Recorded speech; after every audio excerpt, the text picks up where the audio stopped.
Hello everyone, myself Kajal. I'm a student of Basic Chemistry Honors second year. Today I'm going to make a presentation on topic chemical equilibrium. Firstly, we should know about the reaction. What do you mean by the term reaction? Reaction, it is a process in which previous bond break down and new bond form, then it is known to be reaction. Simple reaction दो तरीके की होती है, एक होती है reversible reaction, दूसरी होती है इरिवर्सिबल रिएक्शन. रिवर्सिबल रिएक्शन एक टाइप की रिएक्शन होती है जिसके अंदर केवल रिएक्टेंट ही प्रोडक्ट के अंदर कन्वर्ट नहीं होता बट प्रोडक्ट भी कन्वर्ट हो सकता है रिएक्टेंट के अंदर, उसको हम कहते हैं सिंपल रिवर्सिबल रिएक्शन. और केमिकल इक्विलिब्रियम हमेशा ही रिवर्सिबल रिएक्शन के अंदर ही होता है. दूसरी रिएक्शन होती है इरिवर्सिबल रिएक्शन.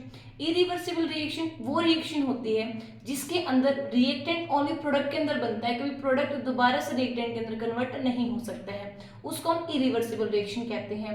जैसे आपने देखा होगा कि जो आपकी ये होती है ना, मतलब डिस्प्लेसमेंट रिएक्शन होती है जो विद इन अ सेकेंड हो जाती है, वो सारी इरिवर्सिबल रिएक्शन आपको देखने को मिलेंगी. जो मेन टॉपिक है हमारा वो है केमिकल इक्विलिब्रियम की. केमिकल इक्विलिब्रियम होता क्या है? केमिकल इक्विलिब्रियम जब एक रिवर्सिबल रिएक्शन के अंदर rate of forward reaction equal होता है रेट ऑफ बैकवर्ड रिएक्शन की, देन एट दैट टाइम हम कहते हैं कि भाई इस रिएक्शन के अंदर केमिकल इक्विलिब्रियम अटेन हो चुका है, उसे को हम केमिकल इक्विलिब्रियम है वो कहते हैं. अब हम केमिकल इक्विलिब्रियम को और डिटेल में बेसिकली सीखते हैं. हमने केमिकल इक्विलिब्रियम की डेफिनेशन में पढ़ा था कि जो आपकी रिवर्सिबल रिएक्शन है, अपने हाइपोथेटिकल इक्वेशन लेट कर ली a plus b b equilibrium c c plus d d. Chemical equilibrium की कंडीशन क्या होती है कि जब आपका rate of forward reaction is equal to rate of backward reaction, तब हम कहते हैं कि इस रिएक्शन ने केमिकल इक्विलिब्रियम को अचीव कर लिया है.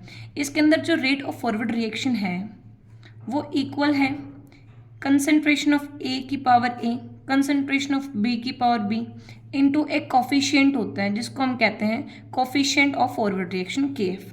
Similar for rate of forward reaction is equal to coefficient for backward reaction into c की पावर सी डी की पावर डी. इक्विलिब्रियम कंडीशन में k f is equal to k b, k f बराबर आपके k b के, rate of forward is equal to rate of backward, a की power a b की power b is equal to c की power C D की power d k b. इसको rearrange कर लो, k f by k b is equal to c की power C D की power d a की power a b की power b. जो ये रेशियो होता है the ratio of forward reaction by the backward reaction, इसको नया नाम देते हैं, वो है आपका केमिकल इक्विलिब्रियम कोफिशिएंट. या इसको कांस्टेंट कह सकते हैं कि भाई केमिकल इक्विलिब्रियम कांस्टेंट है, वैल्यू है सी की पावर सी डी की पावर डी बाय ए की पावर ए बी की पावर बी.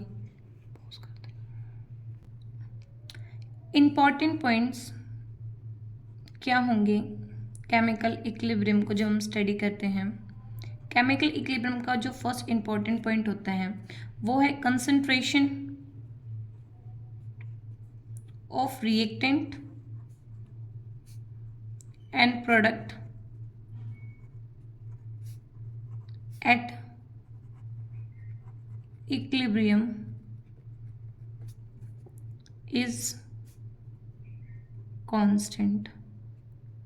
कि तब भी ना आपको किसी भी रिएक्शन के अंदर कंसंट्रेशन ऑफ रिएक्टेंट और कंसंट्रेशन ऑफ प्रोडक्ट कांस्टेंट होती है, तो तब हम कहते हैं कि इस रिएक्शन ने इक्विलिब्रियम को सिंपल अटेन है वो कर लिया है. इसका ग्राफ क्या होगा? अगर हम ग्राफ ड्रॉ करते हैं टाइम के बीच में,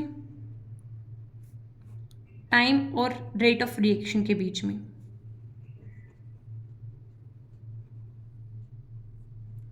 आपको पता है कि सिंपल जब कोई भी रिएक्शन स्टार्ट होती है उसके अंदर केवल रिएक्टेंट होता है, प्रोडक्ट तो होता ही नहीं.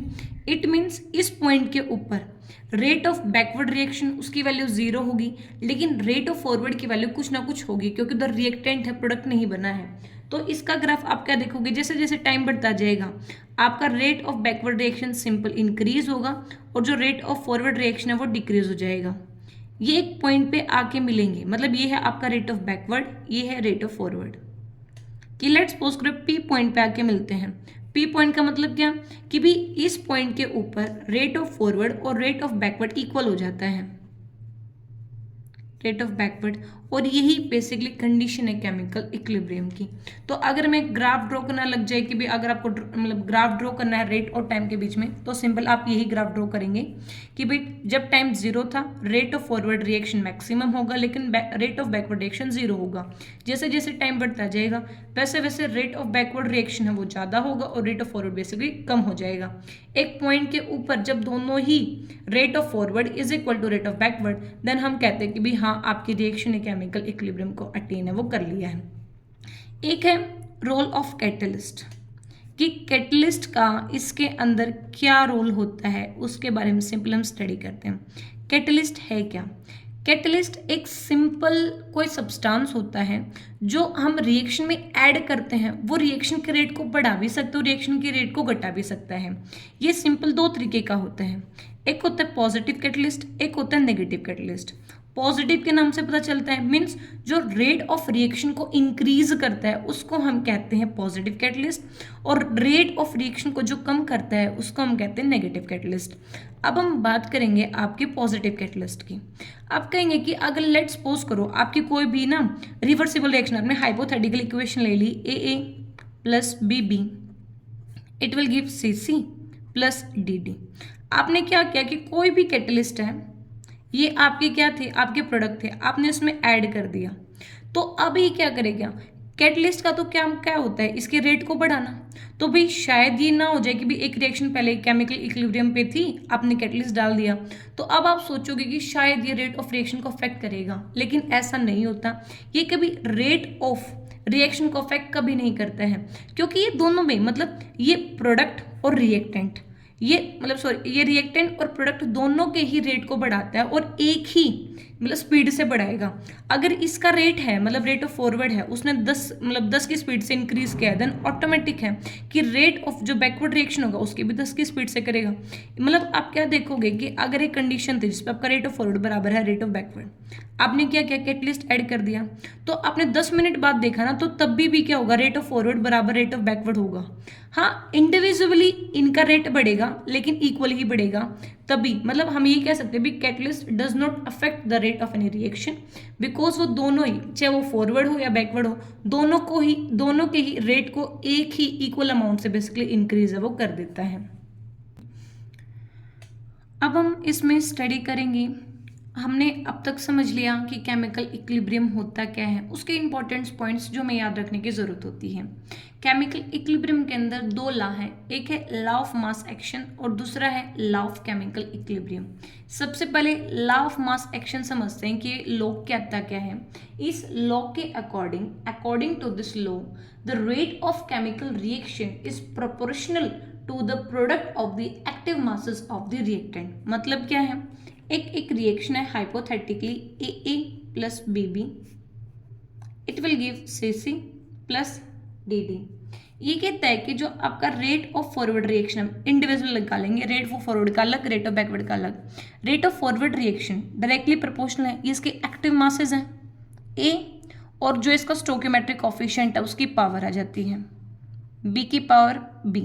प्रोपोर्शनल को हटाओगे कांस्टेंट होगा KF, जिसको मैं फॉरवर्ड रिएक्शन कांस्टेंट हम बेसिकली नाम है वो दे देंगे।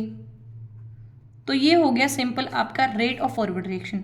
Similarly for rate of backward reaction is proportional to active masses की प्रोडक्ट D की पावर D। प्रोपोर्शनल को हटाऊंगे कांस्टेंट रख दूंगी मैं KB, जिसको मैं कहूँगी बैकवर्ड रिएक्शन कांस्टेंट C की पावर C D की पावर D। सो ये है आपका law of mass action. Second जो लॉ है वो है लॉ ऑफ केमिकल इक्विलिब्रियम।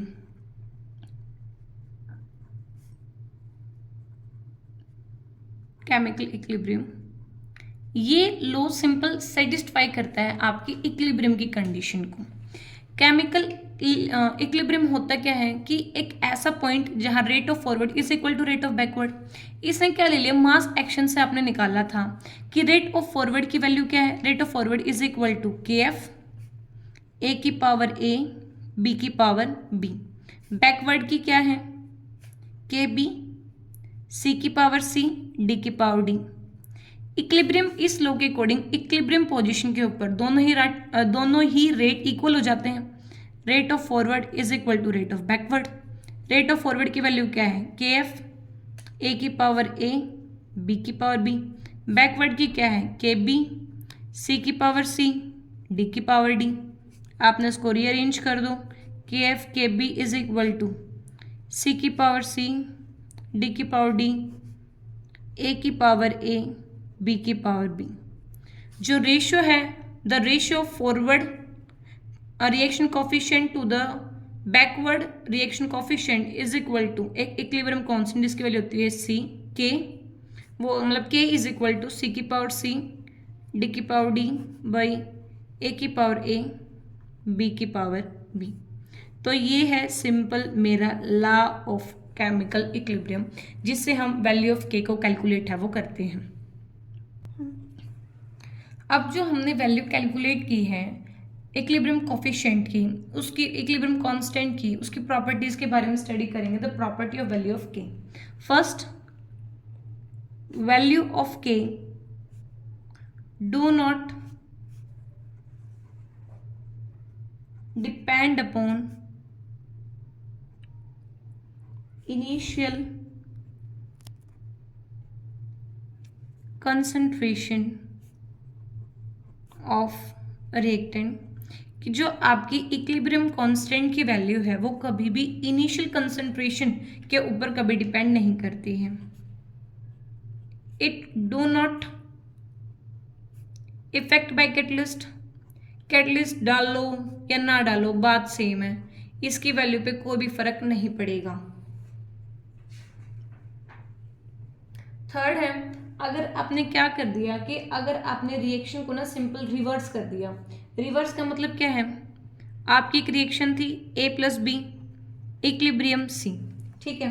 अगर आपको के की वैल्यू लिखनी है, के किसके बराबर, मतलब फॉरवर्ड के लिए हम करते हैं, ये आ गया सी ए की पावर ए, मतलब 1 ही है, बी की पावर बी, ये भी 1 है, ठीक है। अगर आप क्या कर रहे हो, इसको प्रोडक्ट मान लो, इसको रिएक्टेंट मान लो, इसको प्रोडक्ट मान लो, दोनों को सी ए प्लस बी। अब के की जो वैल्यू लिखोगे अब नई के की, वो क्या आ जाएगी, ए की पावर ए बी की पावर बी सी की पावर सी। मतलब अब जो वैल्यू ऑफ के डैश होगी वो रेसिप्रोकल ऑफ के। इट मीन्स अगर हम रिएक्शन को रिवर्स कर देते हैं, सो जो वैल्यू ऑफ के है वो भी सिंपल क्या हो जाता है, रिवर्स्ड है वो हो जाता है, ठीक है। अब पढ़ेंगे type of chemical equilibrium constant की। इक्विलिब्रियम कांस्टेंट है उसके क्या क्या आपको टाइप देखने को मिलते हैं। ए हाइपोथेटिकल इक्वेशन ले ली हमने। अगर मैं के की value in term of concentration लिखना चाहूँ तो मेरी वैल्यू होगी के सी, इसकी वैल्यू होती है कंसंट्रेशन ऑफ सी की power c, concentration of D की power d upon concentration of a की power a into concentration of b की पावर बी। अब सेकंड है, अगर के इन टर्म ऑफ प्रेशर लिखना चाहूँ, टर्म ऑफ प्रेशर, देन वो आ जाएगी मेरी value k p is equal to pressure of सी की power c, pressure of D की power d upon pressure of a की power a, pressure of b की power b. Third, k in term of activity. Activity means कि जो actual concentration participate करती है किसी भी केमिकल रिएक्शन के अंदर। के ए की वैल्यू क्या होगी, एक्टिविटी ऑफ सी की power c, activity of D की power d upon activity of a की power a, activity of b की पावर बी। फिर है k in term of mole fraction, अगर आपको वैल्यू दे रखी है तो वो क्या होंगी, k x is equal to mole fraction of सी की power c, mole fraction of D की power d upon mole fraction of a की power a into mole fraction of b की पावर बी। अब जो भी हमारी वैल्यू निकली है के पी, के सी, के ए, के एक्स, इनके बीच के रिलेशन आप कैलकुलेट करना सीखेंगे कि भी कैसे हम कैलकुलेट कर सकते हैं। फर्स्ट आ जाता है relationship between Kp and Kc, कि Kp और Kc के बीच में क्या रिलेशन है उसके बारे में स्टडी करेंगे। उसके लिए late an equation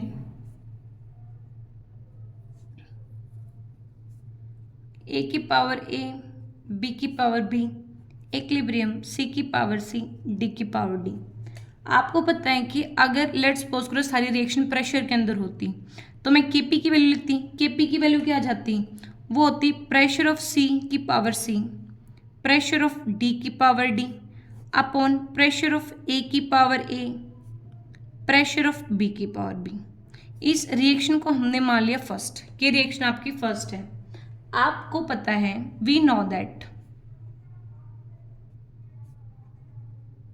ideal gas equation PV is equal to nRT।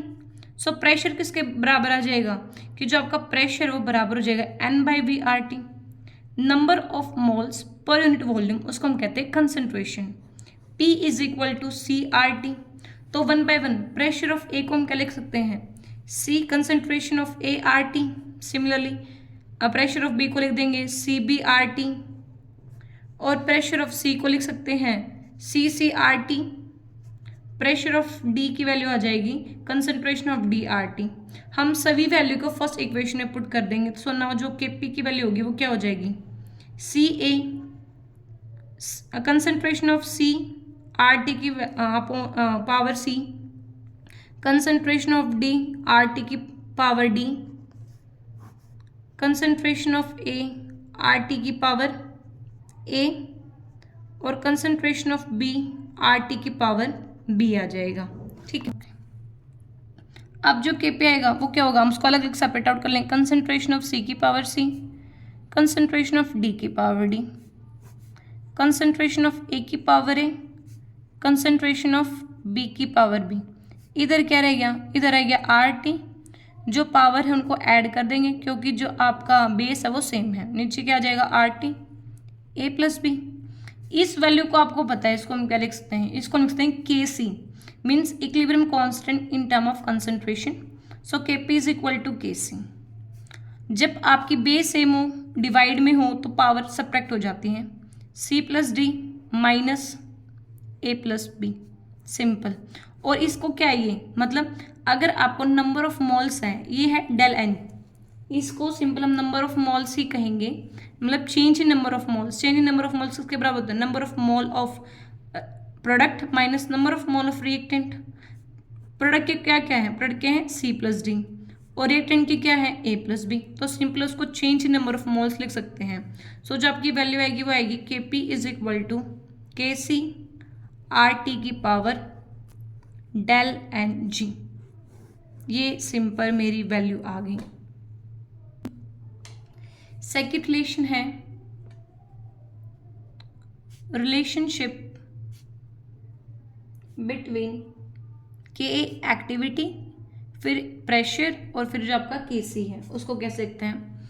Let's suppose किया आपको K मतलब एक्टिविटी होनी चाहिए, तो कहते हैं कि टोटल कंसंट्रेशन C मोल है। C मोल है वो कंटेन करता है आपकी एक्चुअल एक्टिविटी को, कितने को करेगा, मतलब कितने एक्चुअल में कितने नंबर ऑफ मोल पार्टिसिपेट करेंगे, वो लेट्स सपोज करो वो है आपके A।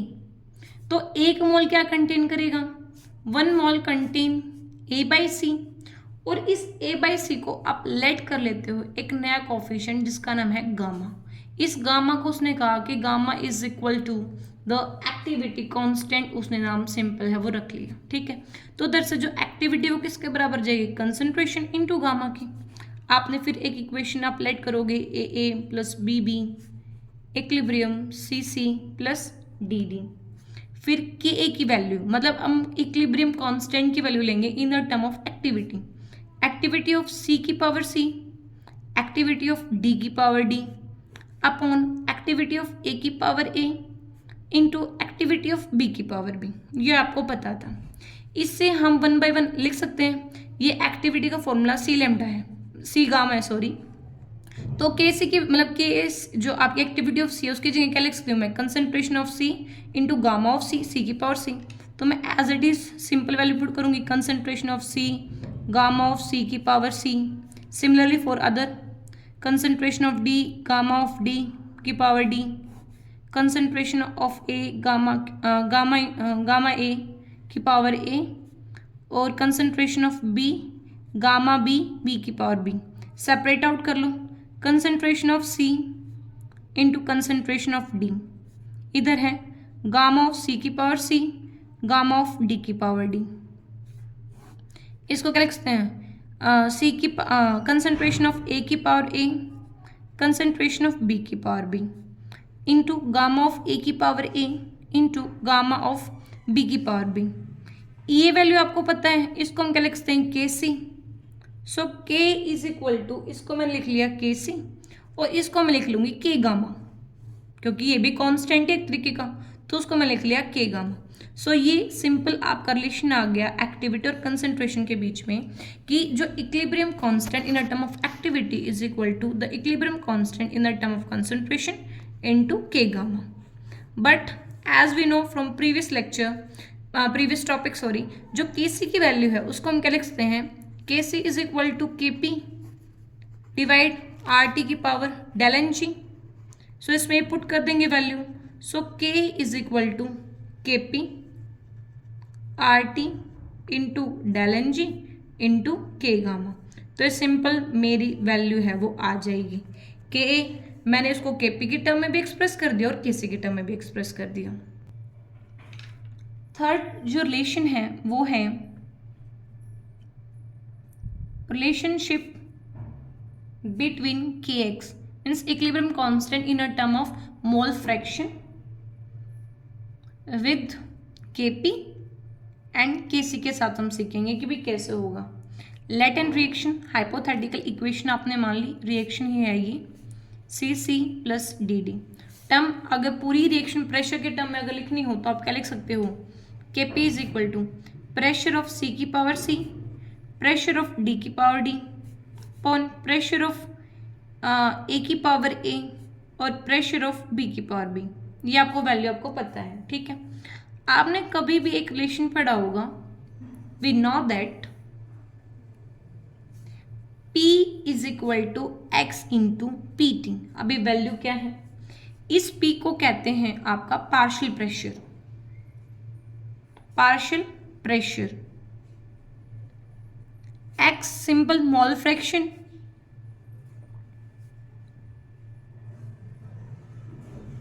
और जो आपका PT है वो आपका टोटल प्रेशर। ये वैल्यूज पता है। अब हम क्या करेंगे, जितनी भी आपकी प्रेशर की टर्म्स हैं, प्रेशर ऑफ सी, इनकी जगह इस रिलेशन का यूज कर इनकी वैल्यू को हम पुट है वो कर देंगे। कैसे, केपी को राइट कर सकते हैं पी सी की जगह इस फॉर्मूले से x of c into total pressure की power c, same mole fraction of d p T की power d upon a p T की पावर ए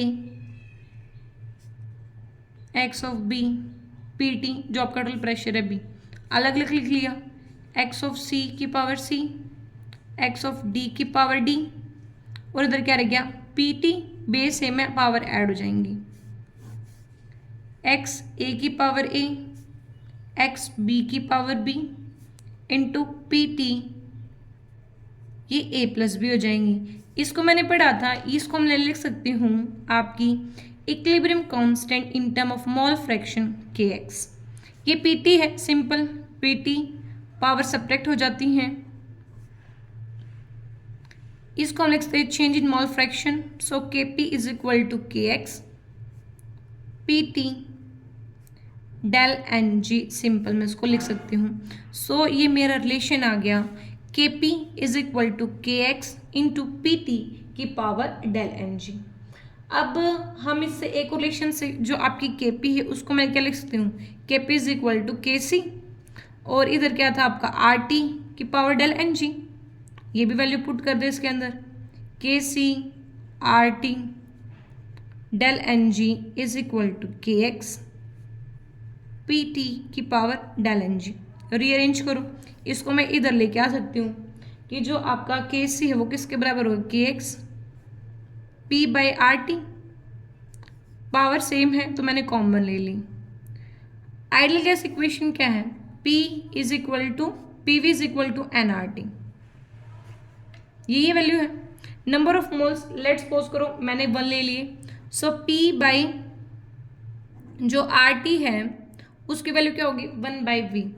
तो सिंपल मैं लिखती हूँ जो के सी की वैल्यू हो जाएगी वो आ जाएगी के एक्स 1 बाई वॉल्यूम की पावर डेल एन जी। सो हमने दोनों रिलेशन निकाल लिए, के पी के टर्म में भी निकाल लिया और के सी के टर्म में भी निकाल लिया। That's all for today lecture. Thank you.